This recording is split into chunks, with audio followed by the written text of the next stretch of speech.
ഓരോന്നിനകത്തും ദൈവത്തിന്റെ ആത്മാവ് ചില കാഴ്ചകളിനകത്തേക്ക് കയറ്റുവാൻ തുടങ്ങി. അപ്പോസ്തല പ്രവൃത്തി 12-ാമത്തെ അധ്യായത്തെ കർത്താവ് കൊണ്ടുവന്ന് കാണിക്കാൻ തുടങ്ങി. Amen. Through the song, the Lord started showing me what happened in Acts 12.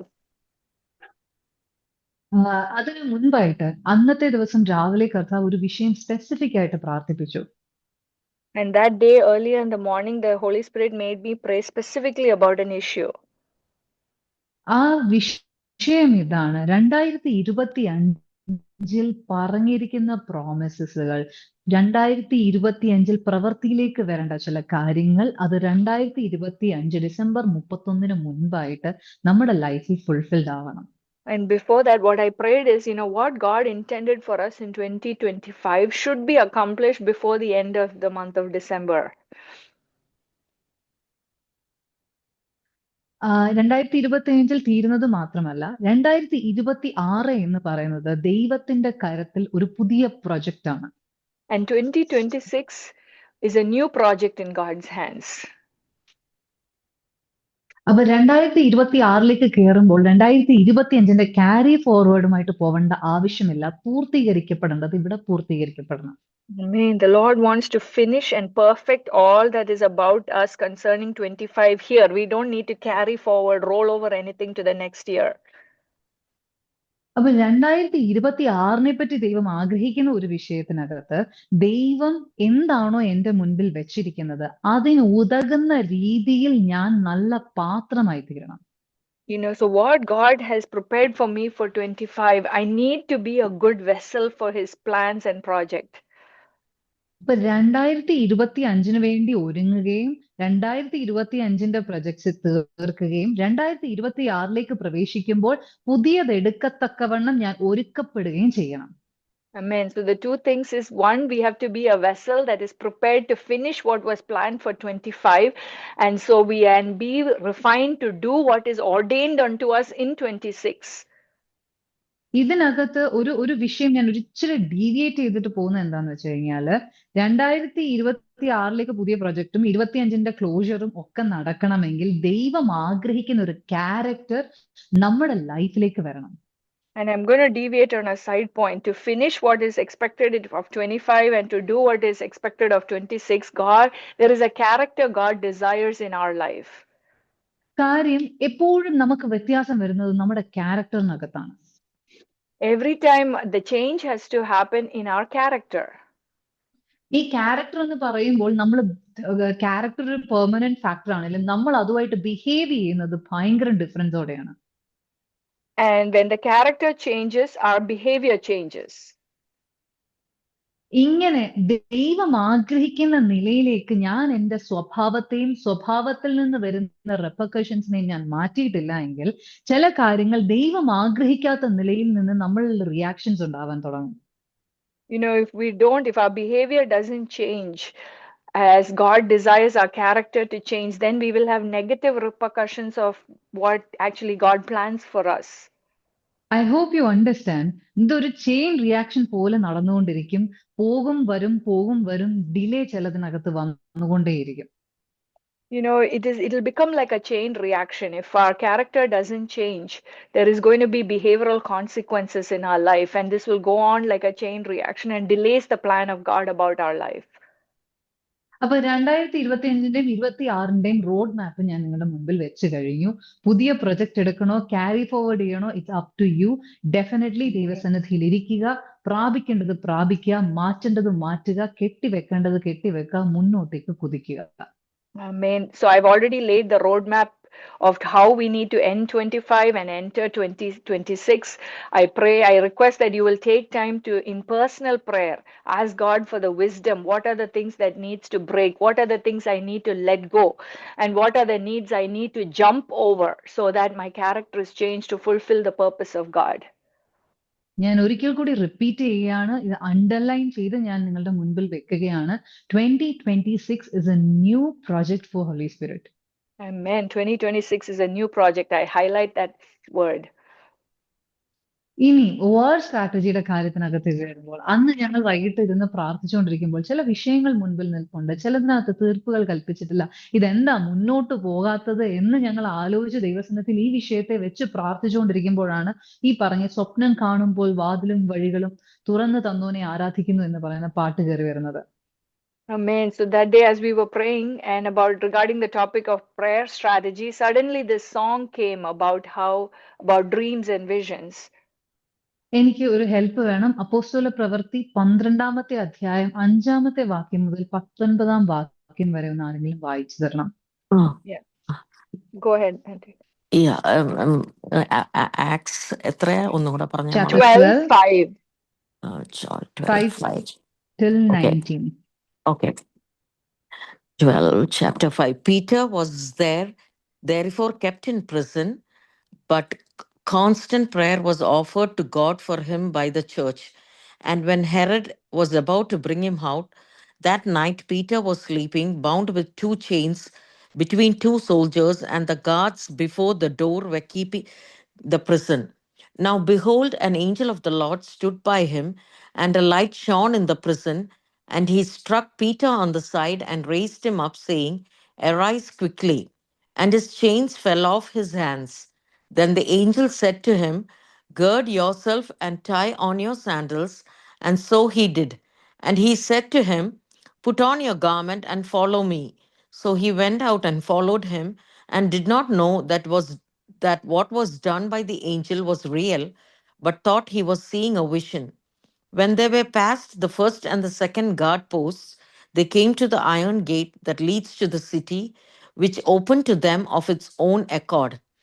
And they went out and went down one street, and immediately the angel departed from him.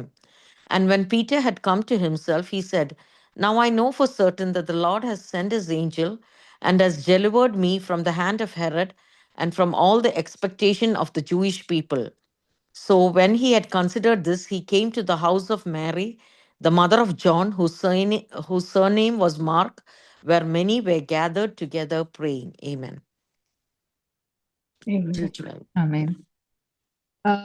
ഇതിന്റെ ബാക്കി ഭാഗം നമുക്ക് പിന്നീട് അതിനെപ്പറ്റി നോക്കാം. 19 വരെയാണ് പറഞ്ഞത്. ബട്ട് ലൈക്ക് നമുക്ക് വേണ്ടുന്ന ജസ്റ്റ് ഇതിനകത്തുനിന്ന് നോ ഇറ്റ്സ് ഓക്കെ നമുക്ക് നെക്സ്റ്റ് പോർഷനിലേക്ക് നമുക്ക് അടുത്ത ഇതിനകത്തേക്ക് കയറാം. ഇതിനകത്ത് കാണാൻ പറ്റുന്ന നല്ലൊരു രസകരമായ കാഴ്ച, പത്രോസിനെ അറസ്റ്റ് ചെയ്ത് തടവറയിലാക്കി വെച്ചിരിക്കുകയാണ്. നെക്സ്റ്റ് ഡേ ഹെരോദാവിന്റെ മുൻപിൽ ഹാജരാക്കി ആളെ വിസ്താരണ ചെയ്യാനും യഹൂദന്മാർ ചില കാര്യങ്ങൾ പ്ലാൻ ചെയ്തിട്ട് പീറ്ററിനെ ട്രാപ്പ് ചെയ്യുകയും അവർക്കൊരു ചെറിയ ഒരു ആന്റിസിപ്പേഷനോടെ കണ്ടുകൊണ്ടിരിക്കുന്ന ഒരു രാത്രിയുടെ ഭാഗം, ഒരു രാത്രി കൊണ്ട് ഒരു മണിക്കൂറിനകത്ത് ചില കാര്യങ്ങൾ ശത്രു നോക്കി വെച്ചിരുന്ന ചില സ്ഥിതിഗതികളെ കർത്താവ് ഷിഫ്റ്റായിട്ട് റാപ്പിഡായിട്ട് ആ സിറ്റുവേഷനെ മാറ്റിയെടുക്കുന്ന ഒരു കാഴ്ചയാണ് കാണാൻ സാധിക്കുന്നത്.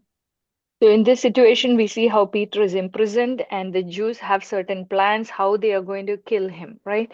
It's a night of waiting and the enemy has plans. He's waiting to see it accomplish, the killing of Peter. But suddenly in 1 hour, something happens and things change. ഈ ശത്രു നമ്മുടെ മുൻപിൽ ചില പദ്ധതികൾ ഒരുക്കി നമ്മൾ അങ്ങ് കുരുങ്ങി എന്ന് അവൻ വിചാരിക്കുമ്പോൾ അവൻ വളരെ ആകാംക്ഷയോടെയും പ്രതീക്ഷയോടെയും കാത്തിരിക്കുന്നിടത്ത് കർത്താവ് ഒരു വാക്ക് പറയും, എന്റെയാ കുഞ്ഞ്, എന്റെയാ പ്ലാൻ, ഞാനാ വിളിച്ചത്, ഞാൻ പുറത്ത് കൊണ്ടുവരും. Amen. Sometimes when the enemy plans are ruin, just remember that God will intervene saying, this is my child, my plan. ഈ സങ്കീർത്തനം 23-ാമത്തതിനകത്ത് പറയുന്നുണ്ട്, ശത്രുക്കൾ മുൻപാകെ നീ എനിക്ക് വിരുന്നൊരുക്കി. Amen. In Psalms 23, we read how he prepares a table for me in the presence of my enemies. എന്തുകൊണ്ട് ഈ ശത്രുവിന്റെ കാര്യത്തിനകത്ത് ഇത്രയും എംഫസൈസ് പറയുന്നു എന്ന് പറഞ്ഞു കഴിഞ്ഞാൽ, ചില വിഷയങ്ങൾ, ചില വ്യക്തികൾ ആകെപ്പാടെ തന്റെ എല്ലാ ഹോപ്പും നഷ്ടപ്പെടുത്തി ഇനി ഇതിനകത്ത് കരകയറത്തില്ല, ശത്രുവിന്റെ മുൻപിൽ ഞാൻ പിന്നെയും പരാജിതയായി, ഞാൻ എന്റെ കർത്താവിനെ അറിഞ്ഞതല്ലയോ, കർത്താവല്ലേ എന്നെ വിടുവിക്കേണ്ടത്, എന്നാലും ഞാൻ എന്താ ഇങ്ങനെ തോറ്റു കിടക്കുന്ന എന്ന് പറഞ്ഞു കിടക്കുന്ന ചിലരോട് കർത്താവ് പറയുന്നതാണ്, ചില ആന്റിസിപ്പേഷൻസിനെ, ചില എക്സ്പെക്ടേഷൻസിനെ ശത്രുവിന്റെ രീതിയിലല്ല ദൈവത്തിന്റെ നിലവാരത്തിൽ ചിലതിനെ മാറ്റിയെടുക്കും. You know, God is here telling some of you that things that you are expecting, it's not the devil's expectations that's going to be fulfilled, but God is going to change it according to his plan. ഇതിനകത്ത് വേറൊരു highlight എന്താന്ന് വെച്ചാൽ arrest ചെയ്തുകൊണ്ട് പോയ പത്രോസിനെ അവിടെ വെറുതെ നിർത്തിയേക്കുമല്ല, വേറൊരു വീടിനകത്ത് പത്രോസിന് വേണ്ടി കാത്തിരുന്ന് പ്രാർത്ഥിക്കുന്ന ഒരു മനസ്സോടും ഒരേ ആത്മാവോടും നിന്ന് ജാഗരിച്ച് പ്രാർത്ഥിക്കുന്ന ഒരു കൂട്ടത്തെ അവിടെ കാണാം. And then another scene in this narrative is a church that is praying in one accord with one mind. ഇതിനകത്ത് പത്രോസിന്റെ മുന്നോട്ടുള്ള വിളിയും മറ്റു കാര്യങ്ങളെക്കാളും ദൈവം ഒരു ഇമ്പോർട്ടൻസ് കൊടുത്തത് തന്റെ വിശുദ്ധന്മാരുടെ പ്രാർത്ഥനയെ തള്ളിക്കളയാത്ത ദൈവത്തിന്റെ ചെവിയാണ്. So God is here trying to say, more than the deliverance of Peter, one thing he wants us to learn is the value of united prayer of his church. നിങ്ങളുടെ മുൻപിൽ അഴിയാത്ത ചില പ്രശ്നങ്ങളുണ്ടോ? ഓരോ പ്രാവശ്യം അഴിക്കാൻ ശ്രമിക്കുമ്പോഴും കുരുങ്ങിക്കൊണ്ടിരിക്കുന്ന ചില കാര്യങ്ങളുണ്ടോ? നിങ്ങളുടെ ഏറ്റവും നിയർ ആയിട്ടുള്ള കൂട്ടായ്മ, നിങ്ങളുടെ ഹൃദയത്തോട് ചേർന്ന് നിൽക്കുന്ന ആ ഫെലോഷിപ്പ്, അവരുമായിട്ട് നിങ്ങൾ ഇത് പറയുമ്പോൾ അത് ഉപേക്ഷിച്ചു പോകുന്ന ഒരു കൂട്ടമല്ല, അതിനെ അവരുടെ വിഷയമായി ഏറ്റെടുത്ത് ദൈവസന്നിധിയിൽ ഒരേ ആത്മാവോടും ഒരേ ഹൃദയത്തോടും നിന്ന് പ്രാർത്ഥിക്കുന്നവരുടെ നടുവിൽ ഇന്ന് ചില വഴികളെ ദൈവം തുറന്നു കൊടുക്കും. Amen. So there are some impossible situations, impossible, demonically hopeless situations that today in our united prayer, God will break it and open a way for them. അപ്പോസ്തല പ്രവൃത്തി 2-ാമത്തെ അധ്യായം നോക്കുമ്പോഴും ഇതേപോലെ ഒരേ മനസ്സോടും ആത്മാവോടും കാത്തിരിക്കുന്നവരുടെ നടുവിലേക്കാണ് പരിശുദ്ധാത്മാവിന്റെ പ്രവൃത്തി ആദ്യമായി ഇറങ്ങി തുടങ്ങിയത്. You know, in Acts 2, we see a similar story, right? The 120 who were united in one place, in one accord, and that is where the Holy Spirit came into the earth. കർത്താവ് തന്നെ പറഞ്ഞൊരു കാര്യമുണ്ട്, 2-3 പേർ എന്റെ നാമത്തിൽ കൂടുന്നിടത്തൊക്കെയും. Why it means that ഒരൊറ്റ cos ആണ്, എന്റെ നാമത്തിൽ നിങ്ങൾ കൂടിയാൽ, എന്നെ കാംക്ഷിച്ച് കൂടിയാൽ, ഒരു മനസ്സോടെ നിങ്ങൾ എനിക്ക് വേണ്ടി കാത്തിരുന്നത്, അതിന്റെ നടുവിൽ ഞാൻ ഉണ്ടാകും എന്നാണ് കർത്താവ് പ്രോമിസ് ചെയ്തിരിക്കുന്നത്. You know, Jesus said, wherever 2 or 3 are gathered in my name, that is the place where I will enter. അങ്ങനെ കൂടിയിരിക്കുന്നവരുടെ ഇടയിലേക്ക് ദൈവം ഇറങ്ങി ചെന്നത് കഴിഞ്ഞാൽ, കർത്താവ് ഇറങ്ങി വന്നിട്ടുണ്ടെങ്കിൽ അവരുടെ വിഷയത്തെ കർത്താവിന് സോൾവ് ചെയ്യാൻ പറ്റത്തില്ലാതിരിക്കുമോ? And don't you think if we are gathered in the name of Jesus and if he enters that situation, he has the power to solve our problem? എന്റെ പ്രശ്നങ്ങൾക്ക് വേണ്ടി ഞാൻ ഇരിക്കുന്നതിനേക്കാൾ അധികമായിട്ട് ഞാൻ എന്റെ ദൈവത്തിന്റെ ആത്മാവ് എന്റെ മുൻപിൽ വെച്ചിരിക്കുന്ന വിഷയത്തിനകത്ത് ഒരു കൂട്ടത്തോടെ ഒരേ ആത്മാവോടെ നിങ്ങൾ ഫോക്കസ് ചെയ്ത് ഇരിക്കുവാൻ തുടങ്ങിയാൽ, ചിലത് മാലയിലെ മുത്തുകൾ ഊരി എടുക്കുന്നത് പോലെ ചില വിഷയങ്ങൾ നിങ്ങളുടെ മുൻപിൽ റിവീലായി വരികയും അത് സോൾവ് ആയി തീരുകയും ചെയ്യും. Amen. If we decide to sit in one mind, one accord about an issue, one by one, the Lord will reveal the mysteries and show us the way forward. നിങ്ങൾ ഒരേ മനസ്സോടും ഒരേ ആത്മാവോടും കൂടെ അല്ലാതെ നിങ്ങൾ ഈ ഗ്രൂപ്പിനകത്ത് ഇരുന്നിട്ട് ഒരു കാര്യവുമില്ല, കേൾക്കുന്നത് വെറും വാക്കുകളായി തീരും. ഒരേ ആത്മാവിൽ നിങ്ങൾ കണക്റ്റഡ് ആയി തീരുമ്പോൾ നിങ്ങളുടെ 2 മിനിറ്റിന്റെ പ്രാർത്ഥനകൾക്ക് ദൂതന്മാർ ഇറങ്ങി ശുശ്രൂഷ ചെയ്യുന്നത് നിങ്ങൾ കാണുവാൻ തുടങ്ങും. Amen. You know, this whole prayer is futile as a prayer group if we are not united in one mind. And it's not even about the length of time. Sometimes in 2 minutes in our unity of mind and spirit, God, we will receive answers. കർത്താവ് തന്നെ പറയുന്നുണ്ട്, നിങ്ങൾ യാഗം കഴിക്കുവാൻ നിൽക്കുമ്പോൾ നിങ്ങൾക്ക് നിങ്ങളുടെ സഹോദരനുമായി എന്തെങ്കിലും പ്രശ്നങ്ങൾ, ഏറ്റക്കുറച്ചിലുകൾ ഉണ്ടെങ്കിൽ യാഗവസ്തുവിനെ അവിടെ വെച്ച് അവനുമായി പോയി നിരപ്പ് പ്രാപിക്കുക. ബിക്കോസ് യാഗം അർപ്പിക്കുന്ന വസ്തുവിന്റെ വലുപ്പത്തെ അല്ല കർത്താവ് നോക്കുന്നേ, യാഗം കഴിക്കാൻ വന്നവന്റെ ഹൃദയത്തെ തൂക്കി നോക്കുന്ന ഒരു ദൈവമാണ്. Amen. This is why Jesus said, before you offer any sacrifice at the altar of God, keep it there, go be reconciled with your brother, because God is not evaluating us by what we sacrifice or the gift we are placing there, but based on the attitude of our heart. ഞാൻ കൂട്ടമായിട്ടല്ല ഇരിക്കുന്നത്, ഞാൻ ഒറ്റയ്ക്ക് ഇരിക്കുന്ന വ്യക്തിയാണെങ്കിൽ പോലും ഞാൻ ദൈവസന്നിധിയിൽ മറ്റൊരാളുമായി ഒരു പ്രശ്നത്തിൽ നിന്നിട്ട് ഞാൻ അവിടെ പ്രാർത്ഥന അർപ്പിക്കാൻ നിന്നാൽ, ഞാൻ ഫ്രാങ്ക് ആയിട്ട് ഓണസ്റ്റ് ആയിട്ട് പറയാം, എന്നോട് കർത്താവ് ഞാൻ എന്നൊക്കെ എവിടെയൊക്കെ എന്തെങ്കിലും പ്രശ്നം കാണിച്ചിട്ടുണ്ടോ നിരപ്പ് പ്രാപിച്ചിട്ട് മടങ്ങി വന്ന് തന്നെ എന്നെ പറഞ്ഞു വിട്ടിട്ടുണ്ട്. You know, anytime I can tell you in my life, if I've sat down to pray, even not corporately, individually, if there is something, a problem with a fellow brother, and when the Lord shows it, I go deal with that. Otherwise, my prayer is ineffective. ഒരു ഭാര്യയായിട്ട് നിൽക്കുമ്പോൾ നമുക്ക് ഏറ്റവും കൂടുതൽ പ്രശ്നം ഉണ്ടാകുക ഭർത്താവുമായിട്ടായിരിക്കും. As a wife, your greatest conflict will be with your husband. വളരെ നിസ്സാരമായിട്ട് എന്തെങ്കിലും ഒരു സ്റ്റേറ്റ്മെന്റ് പറഞ്ഞിട്ട് ഞാൻ തിരിച്ച് കർത്താവേ എന്ന് വിളിച്ചിട്ട് ചെന്നിട്ടുണ്ടെങ്കിൽ കർത്താവ് പറയും പോയി സോറി പറഞ്ഞിട്ട് തിരിച്ചു വന്നിട്ട് നമുക്ക് സംസാരിക്കാം. God will first thing he'll say when you come to prayer, first go say sorry, then come to me in prayer. ഞാനിത് പറയുന്നത് വെറുതെ അല്ല, ലിറ്ററലി കർത്താവിന്റെ ആത്മാവ് എന്നോട് അങ്ങനെ തന്നെ സംസാരിച്ചിട്ടുണ്ട്. എനിക്ക് പ്രാർത്ഥന മുന്നോട്ട് കൊണ്ടുപോകാൻ പറ്റിയിട്ടില്ല. God has said that to me literally, and I've not been able to continue in personal prayer till I go and say sorry and apologize. എന്റെ ഭർത്താവിന് നന്നായിട്ട് അറിയാം, രാത്രി 11:30 വരെ എന്തെങ്കിലും ബുദ്ധിമുട്ടുണ്ടായിട്ടുണ്ടെങ്കിൽ 11:35 ആകുമ്പോൾ ഞാൻ തിരിച്ചു വന്നിരിക്കും എന്നുള്ളത്. And my husband also knows if we have had a problem till 11:30 at night, at 11:35 I will come to him. Because എന്റെ ഹസ്ബൻഡിന് അറിയാം എന്റെ യാഗപീഠം കത്തിക്കുന്നത് 11:30 തൊട്ട് 12 മണി വരെ കോൺസ്റ്റന്റ് ആയിട്ടുള്ള സമയമുണ്ടെന്ന്. And he knows that there is an altar that I burn from 11:30 at night onwards. അപ്പോ അങ്ങനെ ആ കർത്താവ് പറഞ്ഞ വാക്കിനെ ഞാൻ മാറ്റി വെച്ചിട്ട് ഹൃദയത്തെ കഠിനപ്പെടുത്തി തുടങ്ങിയാലുണ്ടല്ലോ, പിന്നെ കർത്താവ് എന്നോട് വളരെ മൃദുവായിട്ടും പറയുന്ന പല കാര്യങ്ങളെയും കേൾക്കാൻ പറ്റാതെ വണ്ണം ചെവി മന്ദമായി തീരും. And the problem is if we don't deal with it then and there, go and ask for forgiveness and clear it, we lose the sensitivity of our heart and our heart becomes hardened.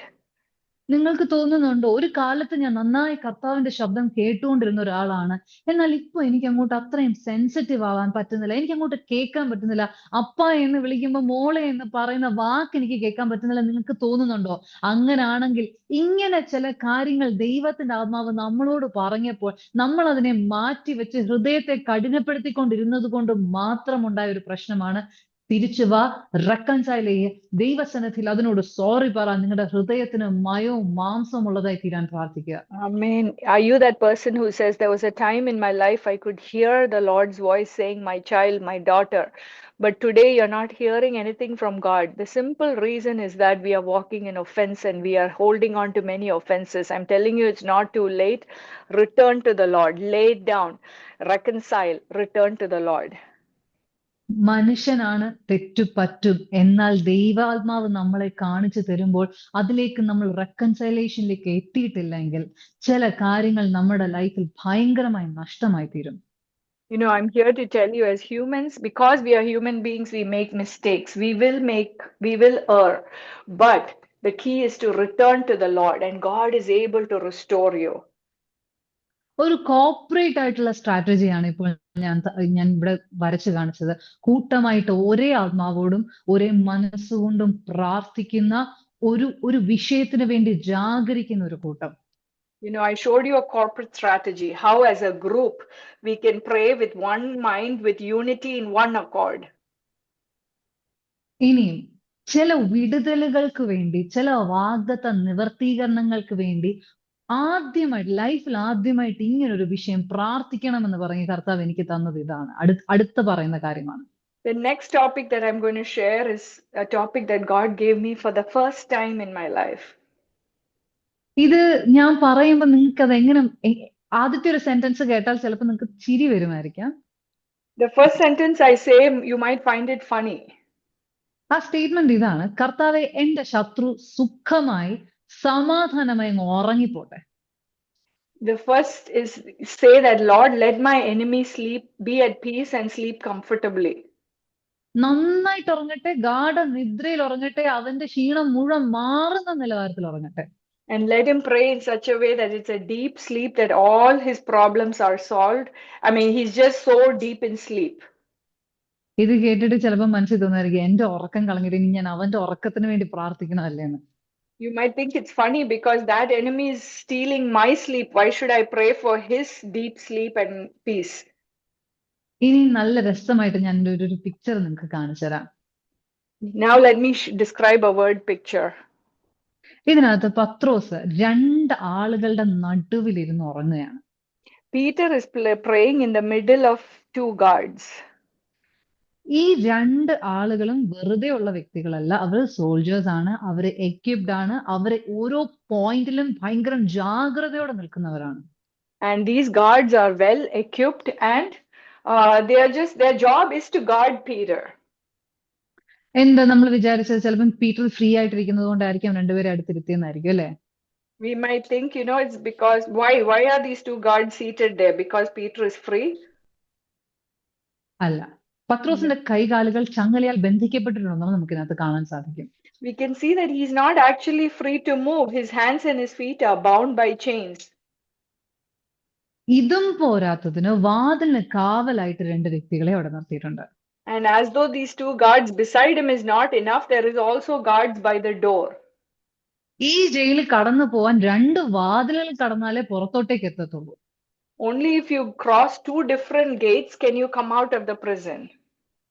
ഇതും കഴിഞ്ഞ് ശത്രുവിന്റെ വിസിനിറ്റിയിൽ നിന്ന് പുറത്തേക്ക് വരണമെങ്കിൽ ഒരു ഇരുമ്പ് വാതിലും കൂടി ഉണ്ട്. ഇത് കഴിഞ്ഞാലേ നഗരത്തിലേക്ക് കയറാൻ പറ്റത്തുള്ളൂ. And there is an iron gate to even enter the city after these two prison doors. ഒരു സെക്കൻഡ് ഇരുന്ന് ആലോചിച്ചാൽ എന്തിനാ ഇത്രയും ആളുകളെ അവിടെ കൊണ്ടുപോയി നിർത്തിയിരിക്കുന്ന ചിലപ്പോൾ നമുക്ക് ആലോചന തോന്നുമായിരിക്കും അല്ലെ? You might wonder why so many people are guarding these exit doors. Why? Because പത്രോസിന്റെ ദൈവം വാതില് കാവല് നിന്ന് പാറ കൊണ്ട് അടച്ചത് പോലും തുറന്ന് പുറത്ത് വന്നൊരു കർത്താവാ. Because our God is a God who can open these doors, and the angels, the watchmen of these doors. അല്ല ചേച്ചി, കർത്താവ് ഉയർത്തെഴുന്നേറ്റപ്പോൾ സീല് ചെയ്തതിനെ പോലും പൊട്ടിച്ച് കാവല് നിന്നവരെ പോലും തകർത്ത് കളഞ്ഞു. അവര് പോലും അറിയാത്ത നിലവാരത്തിൽ കർത്താവ് പുറത്തു വന്നതാ. അപ്പൊ അവന്റെ ശിഷ്യനിലും ഇതിലും നല്ല പവർ ആയിരിക്കും നടക്കുന്നതെന്ന് അവൻ അറിയാം. Amen. Because this disciple, remember the resurrected Lord, that Roman seal on his tomb, of Jesus' tomb, was broken open and he destroyed all these guards and powers. അപ്പൊ ഇത്രയും സുരക്ഷിതമായിട്ട് അവനെ അവിടെ കീപ്പ് ചെയ്തുകൊണ്ടിരിക്കുന്ന സമയത്ത് ആ ഇരുട്ടിനകത്തേക്ക് ഒരു വലിയ പ്രകാശം വന്ന് വീഴുകയാണ്. And so he's so securely guarded here with all these entrances because they knew that his savior came out like this. And suddenly, despite all this maximum security prison, now what happens? There is a bright light in this prison. നമ്മളുടെ army section നോക്കിയാൽ ഇത്ര വലിയൊരു light നട്ടപ്പാതിരക്ക് ഇരുട്ടിനകത്തേക്ക് വന്ന് പ്രകാശിച്ചാൽ എല്ലാരും vigilant ആകത്തില്ലയോ? Don't you even think of today's army men, right? If in the deep darkness, midnight, if such a bright light shines, don't you think a soldier will awaken? അവിടെ അവരെ എഴുന്നേറ്റില്ല അതിനകത്ത്. Yet they didn't get up. അത് കഴിഞ്ഞപ്പോഴത്തേക്കും പത്രോസിന്റെ തോളത്ത് തട്ടി ദൂതൻ പറഞ്ഞു, എഴുന്നേറ്റോ, നമുക്കിനി ചില പരിപാടികൾ ചെയ്തു തീർക്കാനുണ്ട്. And then the angel taps him and says, get up, get dressed. We need to do some work. അവനോട് ചെരുപ്പിടാൻ പറഞ്ഞു, അവനോട് അര കെട്ടാൻ പറഞ്ഞു. He told him to put on his sandals, put on his coat. അവനോട് അവന്റെ ക്ലോക്ക് എടുത്തിട്ട് ദേഹത്തിട്ടിട്ട് എഴുന്നേൽക്കാൻ പറഞ്ഞു. He told him to put on his cloak and get up. എഴുന്നേറ്റ പാടെ അവന്റെ കയ്യിലുണ്ടായിരുന്ന ചങ്ങലകൾ താഴെ വീണു. And as soon as he got up, the chains on his hand fell off. Okay, ഇത്രയും വെളിച്ചവും കണ്ടില്ല, ഇത്രയും സംസാരങ്ങളും കണ്ടില്ല, അറ്റ്ലീസ്റ്റ് ചങ്ങല വീഴുന്ന ശബ്ദം കേൾക്കുമ്പോഴെങ്കിലും soldiers എഴുന്നേൽക്കണ്ടായിരുന്നോ?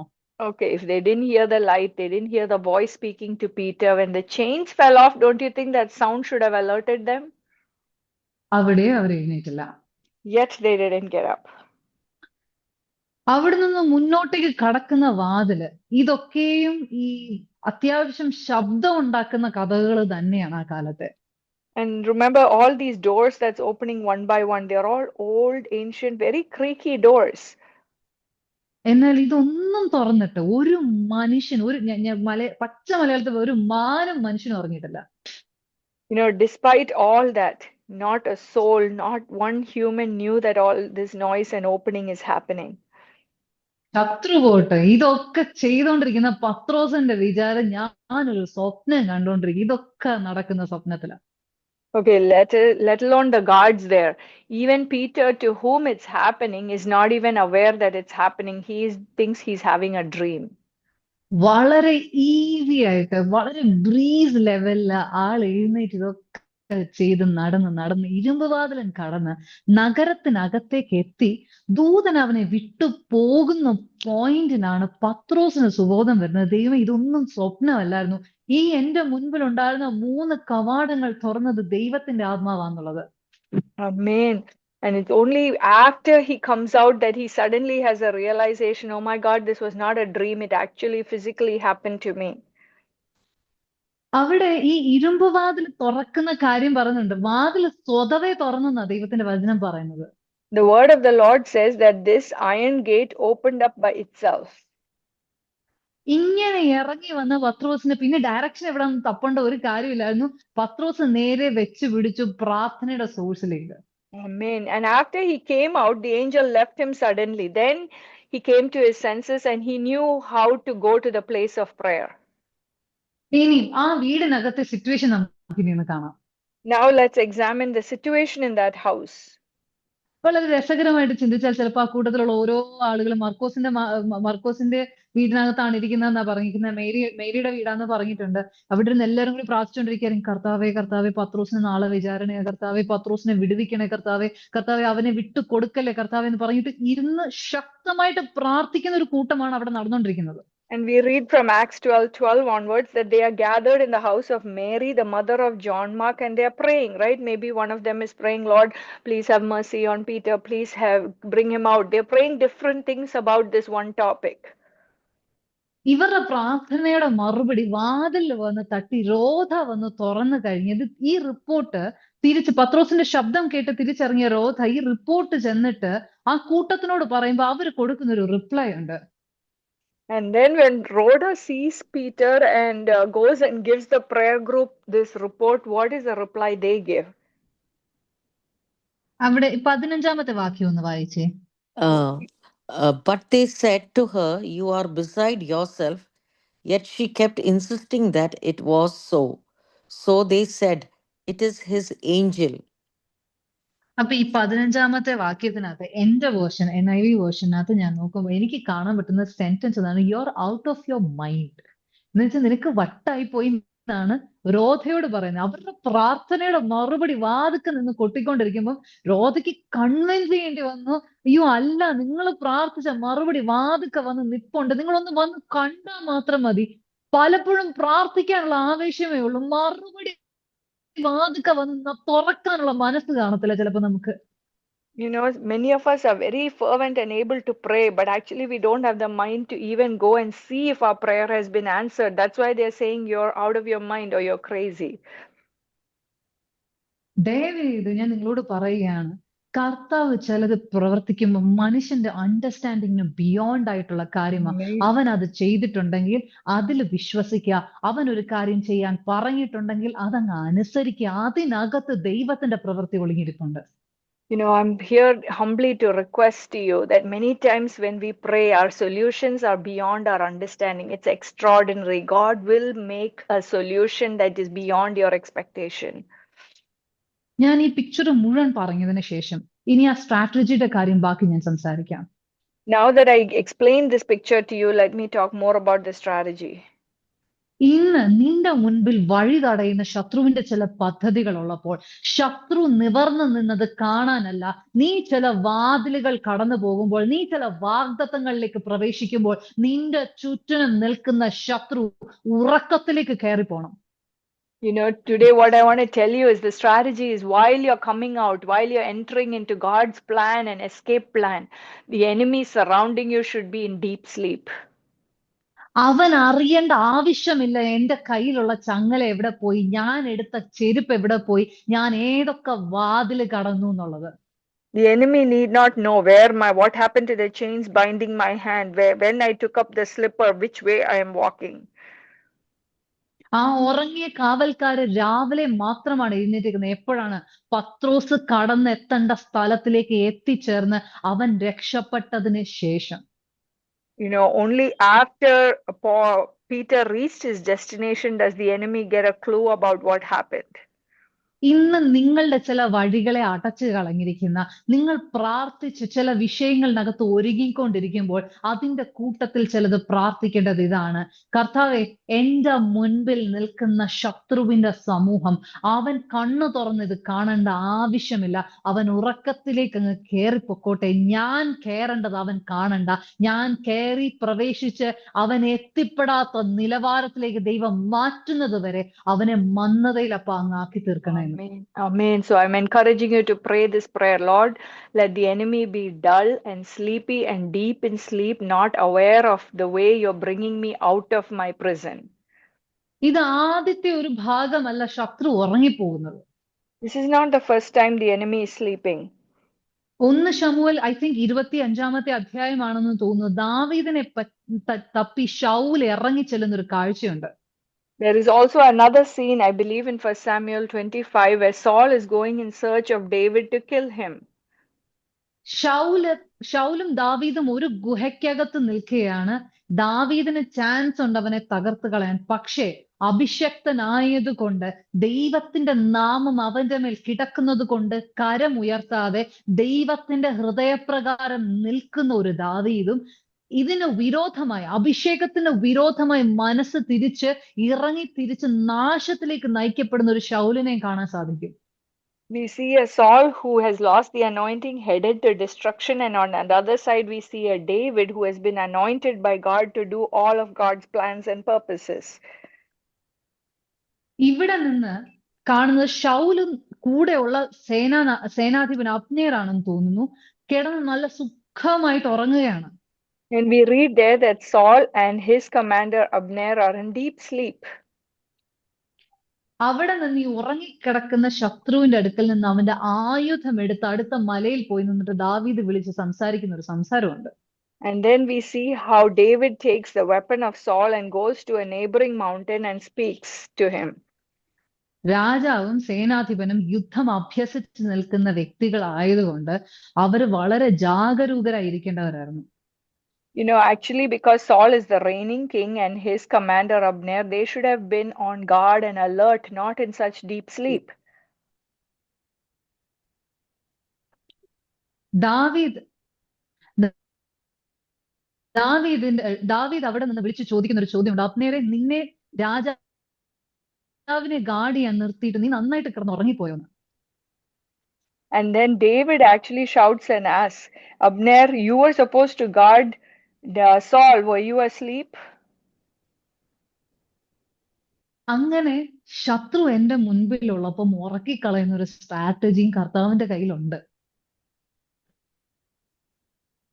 So God has a strategy where he knows how to put our enemy in deep sleep. അപ്പൊ ഈ ദിവസങ്ങളില് കുറെ എഫേർട്ട് ഒന്നും ഇട്ട് ചില വിഷയങ്ങൾക്ക് വേണ്ടി പ്രാർത്ഥിക്കേണ്ടി വരുന്നില്ല. ഇരുന്ന് കർത്താവിനോട് പറഞ്ഞാൽ മതി, അപ്പ മുൻപിലുള്ള ശത്രു എന്റെ ഗമനത്തെ കാണേണ്ട ആവശ്യമില്ലെങ്കിൽ ഉറങ്ങി അങ്ങ് പൊക്കോട്ടെ. അവൻ ഒരു ഉപദ്രവം ഉണ്ടാക്കേണ്ട, ഒന്നും ചെയ്യണ്ട. ചിലത് ഉറങ്ങി മാറാനുള്ളതാ.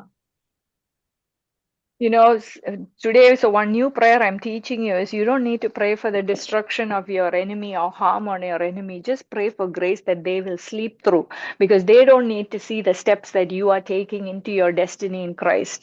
Amen. And please remember, ഇത് എല്ലാ വിഷയങ്ങൾക്കും വേണ്ടിയുള്ള പ്രാർത്ഥനയല്ല. 2025 എന്ന പ്രൊജക്ട് കംപ്ലീറ്റ് ചെയ്യാൻ ദൈവം തന്നിരിക്കുന്ന ഒരു സ്ട്രാറ്റജിയാണ്.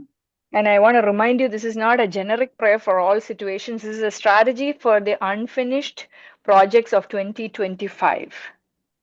ഇതേ സ്ട്രാറ്റജി ഇറക്കണ്ടപ്പം കർത്താവിന്റെ ആത്മാവ് മുന്നേ പറഞ്ഞ പോലെ, മോളെ ഇന്ന് പ്രാർത്ഥിക്കേണ്ടത് ശത്രു ഉറങ്ങാനാണെന്ന് കർത്താവ് വ്യക്തമായിട്ട് സംസാരിക്കും. And I know God, and if this strategy is applicable to another situation, God will clearly speak to you when you need to pray for your enemy, that they will have deep sleep. ഈ ദിവസങ്ങളിൽ നിങ്ങൾ ദൈവത്തിന്റെ ആത്മാവിന്റെ ശബ്ദവുമായി ചേർന്ന് നിൽക്കുക. അവൻ പറയുന്ന ഓരോ വാക്കുകളും കേൾക്കുവാൻ, അവന്റെ ശബ്ദത്തെ, അവന്റെ ശ്വാസത്തെ കേൾക്കത്തക്കവണ്ണം നമ്മുടെ മനസ്സിനെയും ആത്മാവിനെയും ഒരുക്കപ്പെടുന്ന ചില ദിവസങ്ങളിലേക്ക് പ്രവേശിക്കാൻ പ്രാർത്ഥിക്കുക. I mean, pray that you will be so close and sensitive to the voice of the Holy Spirit that you will know exactly what He's telling you to do in your situation. പലപ്പോഴും നമ്മുടെ പ്രശ്നങ്ങളുടെ solution നമുക്ക് മനസ്സിലാവാത്തതിന്റെ reason നമ്മൾ കർത്താവിൽ നിന്ന് അകന്നു മാറി നിൽക്കുന്നതുകൊണ്ട്, അവന്റെ ശബ്ദത്തെ തിരിച്ചറിയാൻ പറ്റാത്തൊരു സമയമായതുകൊണ്ടാണ്.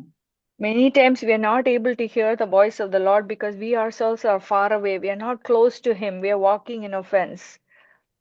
ഒരുപാട് നോയ്സ് നിങ്ങളുടെ അടുക്കലുണ്ടെങ്കിൽ പ്രാർത്ഥിക്കണം, കർത്താവെ എല്ലാത്തിന്റെ നടുവിൽ നിന്ന് അങ്ങയുടെ ശബ്ദത്തെ വ്യക്തതയോടെ തിരിച്ചറിയണം. ഇതെന്റെ അപ്പനാ സംസാരിക്കുന്നതെന്ന് തിരിച്ചറിയത്തക്കവണ്ണം ഒരു ഡിസേണിങ്ങിനെ തരാൻ നിങ്ങൾ പ്രാർത്ഥിച്ചോണം ഈ ദിവസങ്ങളിൽ. Amen. These days, please pray for discernment. If it is noisy, there is too many voices in your head, pray, Lord, give me the discernment to know the voice of my Father. He is my Father and He is speaking to me. I want to be able to discern and hear His voice over every other voice. Please understand 2026 കഴിഞ്ഞ ഒരു കാലഘട്ടങ്ങളെ പോലെ ആയിരിക്കത്തില്ല. 2026-നകത്ത് ഒരുപാട് നോയ്സസും ഒരുപാട് fact പറച്ചിലുകളും ലോകത്തിൽ ഭയങ്കരമായ ചില മാറ്റങ്ങളും വരുന്ന ഒരു വർഷമായി തീരും. I want to warn you again, 2026 is going to be a year with many, many changes. Lot of new facts, new order, many things are going to happen. ദൈവം നമുക്ക് 2026 കാണാൻ ആയുസ് തന്നിട്ടുണ്ടെങ്കിൽ ആ ശബ്ദങ്ങളുടെയും കോലാഹലങ്ങളുടെയും നടുവിൽ പോലും ദൈവം എന്താണ് സംസാരിക്കുന്നതെന്നും കർത്താവ് എന്താണ് ആഗ്രഹിക്കുന്നതെന്നും തിരിച്ചറിയാൻ പറ്റുന്ന അപ്പന്റെ പ്രിയ പുത്രന്മാരും പുത്രിമാരും ആയിത്തീരുന്ന ഒരു കാലഘട്ടത്തിലേക്ക് നമ്മൾ കയറണം. You know, despite all the noises and the commotion that lies ahead of 2026, we need to be prepared to be sons and daughters who know to discern the voice of the Lord and hear His voice above every other distracting voice. പരിശുദ്ധാത്മാവിനോട് സെൻസിറ്റീവായി നിൽക്കുന്ന ചില വ്യക്തികളെ കർത്താവ് അന്വേഷിച്ചു കൊണ്ടിരിക്കുകയാണ്. കർത്താവിന് അവരെ കൊണ്ട് ചില കാര്യങ്ങൾ ചെയ്തു തീർപ്പിക്കാനുണ്ട്. You know, God is truly looking out and seeking for people who are sensitive to His voice because He wants to do certain things through us. Please submit your self. പൂർണ്ണമായി ദൈവസന്നിധിയിൽ വിട്ടുകൊടുക്കുന്ന ചില ദിവസങ്ങളിലേക്ക് നിങ്ങൾ പ്രവേശിക്കുക. ഉപവാസം ഇരിക്കേണ്ടവർ ഉപവാസം ഇരിക്കുക, പ്രാർത്ഥിക്കേണ്ടവൻ പ്രാർത്ഥിക്കുക, നെടുമ്പാട് വീണ് കരയേണ്ടവൻ കരയുക, നിരപ്പ് പ്രാപിക്കേണ്ടവൻ നിരപ്പ് പ്രാപിക്കുക. വിട്ട് കളയല്. 2025-ന്റെ ലാസ്റ്റ് കുറച്ച് ദിവസങ്ങളിൽ നിൽക്കുമ്പോൾ നിങ്ങൾ ഒരുങ്ങേണ്ടതുപോലെ ഈ ദിവസങ്ങളിൽ ഒരുക്കപ്പെടണം. You know, I plead, I beg with you, what you need to do. If it is lie down in God's presence and cry out, do it. If He tells you to fast and pray, do it. But there are things that we need to take stock and finish in this year 2025. ദൈവം നിങ്ങളെ 2025 പൂർത്തീകരിക്കാനുള്ള കൃപയും 2026 തുടങ്ങാനുള്ള ദൈവത്തിന്റെ മഹാദയും ശക്തിയും ഗ്രേസും തരട്ടെ. യേശുവിന്റെ നാമത്തിൽ തന്നെ. ആമേൻ. Amen. Amen. I pray that God will give you the grace to finish all the unfinished projects of 2025 that God wants you to finish, and grace to receive and to be enlarged to do that which has been appointed for you for 2026. Grace to do His project for 26. Lord, yes, Lord, we surrender to this word, Father. Father, have mercy on us, O Lord. Have mercy on us, O Lord. Teach us to yield to you. Teach us to surrender to you, Appa. Parishuddhatmave, Lord, teach us to കാണുമ്പോൾ വാതിലും വഴികളും തുറന്നു തന്നോ നീ ആരാധിക്കുന്നേ.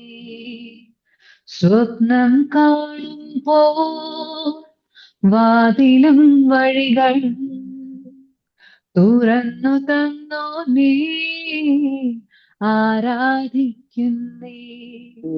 എന്നീരെ വന്നതാ വാക്കിന്നമ്പിനാൽ തളർന്നു വീഴാതെ എന്നെ താങ്ങിയ ഭുജബലമേ. എന്നീരെ വന്നതാ വാക്കിന്നമ്പിനാൽ തളർന്നു വീഴാതെ എന്നെ താങ്ങിയ ഭുജബലമേ. ഇനിയുള്ള ആണ്ടിലും എന്നെ നടത്തിടും ഭുജബലത്താ. ഇനിയുള്ള ആണ്ടിലും എന്നെ നടത്തിടും ഭുജബലത്താ. Amen. Thank you, Lord. Yes, Lord. Hallelujah. Thank you.